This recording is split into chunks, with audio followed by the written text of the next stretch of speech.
Welcome to PM9 news. రాష్ట్రంలో ఉత్కంఠభరితంగా ఎదురు చూస్తున్నటువంటి సార్వత్రిక ఎన్నికల ఫలితాలు వెలువడ్డాయి. దీని ఫలితంగా నియంత కాలగర్భంలో కలిసి జైలు పాలయ్యే పరిస్థితి. అదేవిధంగా ఈ యొక్క ప్రజాస్వామ్యం గెలిచింది అని చెప్పేసి చెప్పక తప్పదు. ప్రధానంగా జగన్మోహన్ రెడ్డి ఓడిపోవడానికి కారణం మనం మొదటనే PM9 న్యూస్ ద్వారా సర్వే తీయడం కూడా జరిగింది.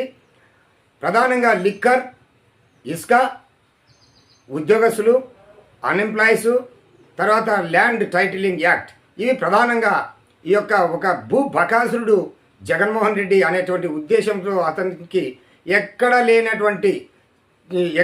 ఎప్పుడు కూడా ఎవరిని ఓడించలేనటువంటి విధంగా చిత్తుగా ఓడించడం జరిగింది అనేటువంటిది ఆంధ్ర ప్రజలు ఒక జగన్మోహన్ రెడ్డికి ఒక మంచి గుణపాఠం చెప్పారని చెప్పేసి ఓటరు చెప్తా ఉన్నారు.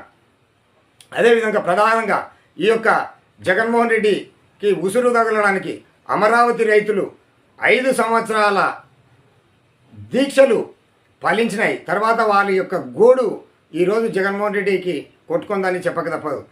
జగన్మోహన్ రెడ్డి ఒక ధన దాహార్తికి అతని యొక్క ధనం కోసం ఒక చీఫ్ లిక్కర్ అంటే ఈ యొక్క వైన్స్ విధానాన్ని అంటే సొంత కంపెనీలను పెట్టి ఆ లిక్కర్ తాగినటువంటి వాళ్ళకి పెరాలసిస్ రావడం, అనేక రకాలుగా చనిపోవడం జరిగింది.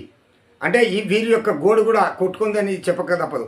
ఇకపోతే ఇసుకతో అనేక రకాలుగా కూలి కష్టం చేసుకొని బతికేటువంటి తాపి మేసిలతో మొదలుకొని, తర్వాత ఎద్దుల బండ్ల మీద ఇసుక వాళ్ళతో మొదలుకొని, ప్లంబర్లు అయితేనేమి సిమెంట్ కడ్డి ఇటువంటి షాపుల వాళ్ళలో పనిచేసేటువంటి వాళ్ళు అయితే దాదాపు ఈ ఇసుక మీద 17-18 రంగాలు పనిచేస్తాయి. ఆ రంగాల వాళ్ళ యొక్క గోస కూడా ఈరోజు జగన్మోహన్ రెడ్డి తగులుకుందని చెప్పింది చెప్పక తప్పదు. అదేవిధంగా ఇంకోటి, ఉద్యోగస్తులకి ఏ రకమైనటువంటి PFలు కానీ ఇంకోటి కానీ ఏమి కూడా వాళ్ళకి లోన్లు తీసుకోవాలంటే కూడా వాళ్ళు తీసుకోలేని పరిస్థితి. వాళ్ళ గోస కూడా కొట్టుకుందని చెప్పక తప్పదు. ఈ రకంగా అంతేకాకుండా నియంత పొక్కడ ఎవరైతే రాజుగా ఉంటారో వాళ్ళని చరిత్రలో చూసుకుంటే సైనికులు కానీ దాంట్లో ఆ వ్యవస్థలో పనిచేసేటువంటి ఉద్యోగస్తులు కానీ తరిమి కొట్టినటువంటి సంఘటనలు మనం చూస్తూ ఉన్నాం. అదేవిధంగా ఈరోజు ఆంధ్రప్రదేశ్లో జగన్మోహన్ రెడ్డి అనేటువంటి ఒక నియంతని తరిమి కొట్టి ఈ యొక్క ప్రజాస్వామ్యాన్ని నిలబెట్టినారని చెప్పక తప్పదు. తర్వాత ఇప్పుడు ప్రధానంగా ఈ యొక్క 1,00,000 కోట్ల కుంభకోణంలో 42 ఈడీ కేసుల్లో ముద్దాయినటువంటి ఇతను ఆ యొక్క పవర్ ఉపయోగించి సుప్రీంకోర్టు అనేక రకాలుగా వెంటనే విచారణ జరపాలని అంటున్నప్పటికీ తన యొక్క ఇన్ఫ్లుయెన్స్ను వాడి ఇంతవరకు కూడా విచారణకు రాకుండా కోర్టుకు హాజరు కానటువంటి ఏకైక ముఖ్యమంత్రి ఎవరన్నా ఉంటారంటే, చట్టాన్ని కూడా గౌరవించకుండా ఉన్న ముఖ్యమంత్రి ఎవరన్నా ఉంటారంటే ఒక జగన్మోహన్ రెడ్డే. ఆ విధానం కూడా ప్రజలు బాగా గమనించినారు, అందుకోసమే బుద్ధి చెప్పారు. తర్వాత నెక్స్ట్ వచ్చేసి ఇప్పుడు ఆ కేసుల పరిస్థితి పైన ఎన్డీఏ గవర్నమెంట్ వచ్చింది. ఎన్డీఏలో భాగస్వామి తెలుగుదేశం జనసేనాని పార్టీ మళ్ళా ఈ విధంగా కూడా రేపు ఇతన్ని ఏ రకంగా కోర్టులో ముద్దాయిగా ఉన్నటువంటి ఈ వ్యక్తిని ఏ రకంగా శిక్షార్హం చేస్తారనేది వేచి చూడాల్సి ఉన్నటువంటి అంశం.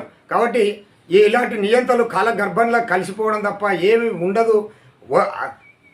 అసలు మీడియా పైన ఉక్కుపాదం, ప్రతి ఒక్కరు ఎదిరించే వారిపైన ఉక్కుపాదం, ఎస్సీల మీద ఉక్కుపాదం, ఎస్టీల మీద ఉక్కుపాదం, బీసీల మీద ఉక్కుపాదం, మైనార్టీల మీద ఉక్కుపాదం.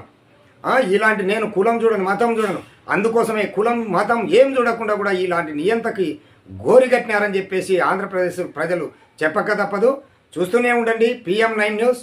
మీ ఈశ్వరెడ్డి.